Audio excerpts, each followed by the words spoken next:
اگر والدین اپنے اولاد کو صحیح تعلیم دیتی تھی، قرآن و سنت کی تعلیم دیتی تھی، کبھی بھی اولاد نافرمان نہیں ہو سکتی۔ میرا بیٹا تھا 19 سال کی عمر میں ایکسیڈنٹ ہوا، اکلوتا بیٹا تھا، شہید ہوا۔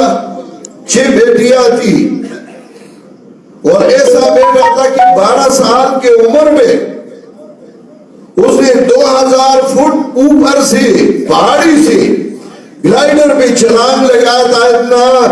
اتنا دلیر اور اتنا تکڑا تھا، اور وہ اسلامک یونیورسٹی میں بھی پڑھتا تھا اور 3 درجے میں کتابیں بھی پڑھتا تھا، اور قابل اور ذہین اتنا تھا کہ جب پہلے درجے میں اس نے اسباق شروع کیے، استاد نے کہا کہ حرف نمستد واقع ہوتا ہے، نمستد نہیں واقع ہوتا ہے سبق میں۔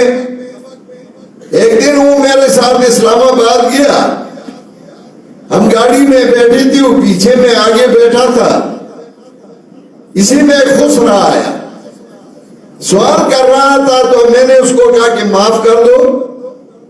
بیٹی نے پیچھے سے کہا بابا یہ غریب تو مزدوری بھی نہیں کر سکتا، کوئی دے دو اس کو۔ میں نے امتحان اس کو کہا کہ تمہاری جیب میں پیسے تم دو، مجھے کہتے ہو تو تم دے دو۔ اس نے جیب سے نوٹ نکالا، اس کو دے دیا۔ جب ہم روانہ ہوئی تو ہنس پڑا، میں نے پیچھے دیکھا، میں نے کہا یمان کیوں ہنس رہے ہو؟ اس نے کہا بابا یہ تو حرف ہے، نمستد واقع ہو سکتا ہے، نمستد نہیں۔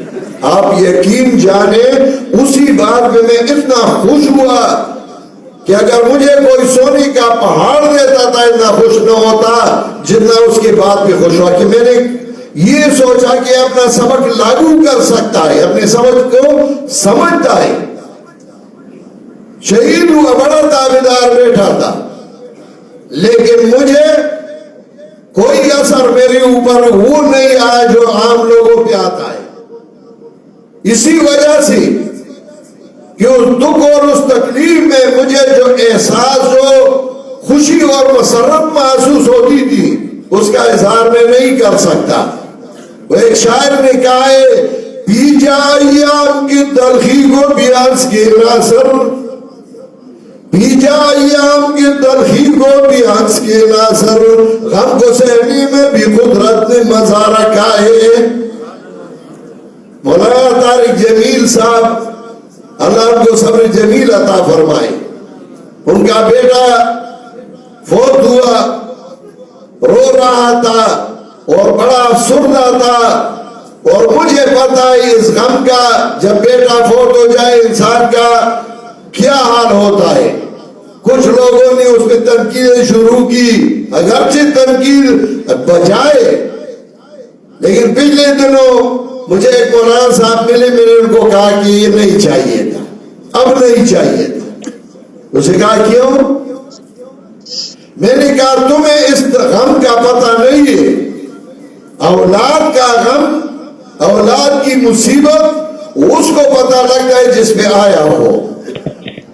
اولاد، بچوں کا اور والدین کا تعلق یہ بہت زیادہ قریب ہے، لیکن دوسری طرف آپ دیکھیں کہ مخلوق اور خالق کا تعلق وہ اس سے بھی زیادہ قوی اور مضبوط ہے۔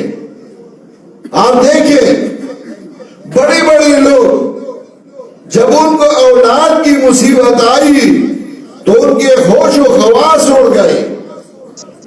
نبی علیہ السلام کا ایک صحابی تھا حضرت زید، وہ اللہ کے ساتھ جا رہا تھا، رستے میں لوگوں نے اس کو پکڑا، غلام بنایا اور ایک دوسرے پہ بیچتی رہی، حتیٰ کہ حضرت خدیجہ رضی اللہ تعالیٰ عنہا نے لے لیا اور اس نے نبی علیہ السلام کو دے دیا۔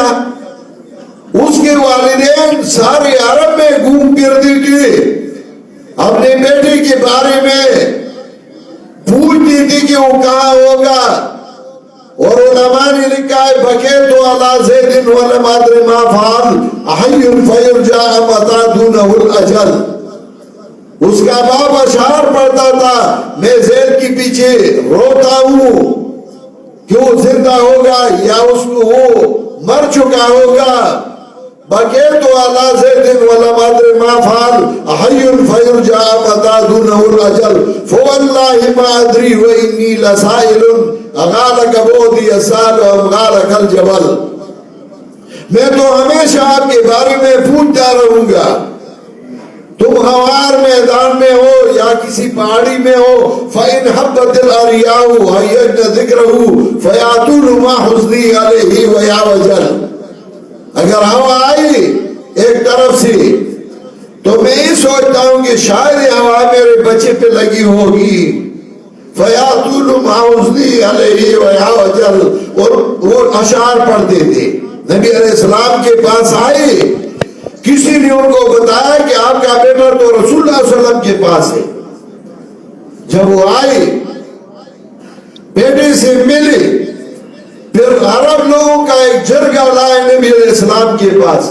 آپ جتنے بھی پیسے مانگے ہو ہم دیں گے, لیکن ہمارا بیٹا ہمیں واپس کر دے.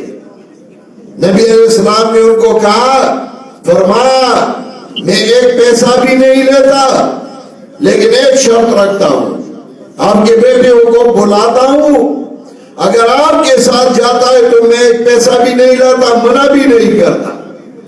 اگر میرے پاس رہنا چاہتا ہے تو آپ زبردستی نہ لے جائیں گے. انہوں نے کہا ٹھیک ہے. حضرت زید کو بلایا. نبی علیہ السلام نے اس کو کہا کہ زید یہ جانتے ہو؟ اس نے کہا یہ میرے والد ہیں, میں نے آپ کو آزاد کر دیا, ان کے ساتھ جاتی ہوں, میں ایک پیسہ بھی نہیں لیتا, آج سے تمہیں اجازت ہے, اور اگر نہیں جاتی تو یہ آپ کو زبردستی نہیں لے جائے گا.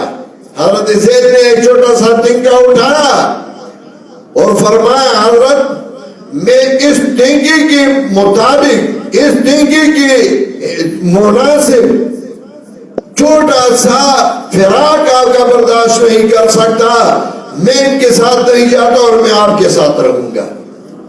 یہ دینی تعلق تھا. دینی تعلق اور دنیاوی تعلق کا جب مقابلہ آ جائے تو پھر دینی تعلق اس پہ غالب ہے. اسی وجہ سے اللہ نے فرمایا وَإِن جَاهَدَاكَ لِتُشْرِكَ بِي مَا لَيْسَ لَكَ بِهِ عِلْمٌ فَلَا تُطِعْهُمَا. اگر والدین تمہارے ساتھ لڑتے ہیں کہ میرے ساتھ کسی کو شریک بناؤ, فلا تطیعہما, تو ان کی نہ مانو. اللہ کے ساتھ شریک کون بناتا تھا؟ اللہ کے ساتھ شریک مشرکین بناتے تھے. یہ نہیں کہ وہ اللہ کو نہیں مانتے تھے, وہ اللہ کو مانتے تھے, اور قرآن کریم نے اس کی شہادت دی ہے. فَإِذَا رَكِبُوا فِي الْفُلْكِ دَعَوُا اللَّهَ مُخْلِصِينَ لَهُ الدِّينَ. جب یہ کشتی میں سوار ہو جاتے ہیں تو صرف اللہ ہی کو پکارتے ہیں. فَلَمَّا نَجَّاهُمْ إِلَى الْبَرِّ إِذَا هُمْ يُشْرِكُونَ. جب ہم ان کو نجات دیتے ہیں خشکی کی طرف, پھر اللہ کے ساتھ اوروں کو شریک بناتے ہیں.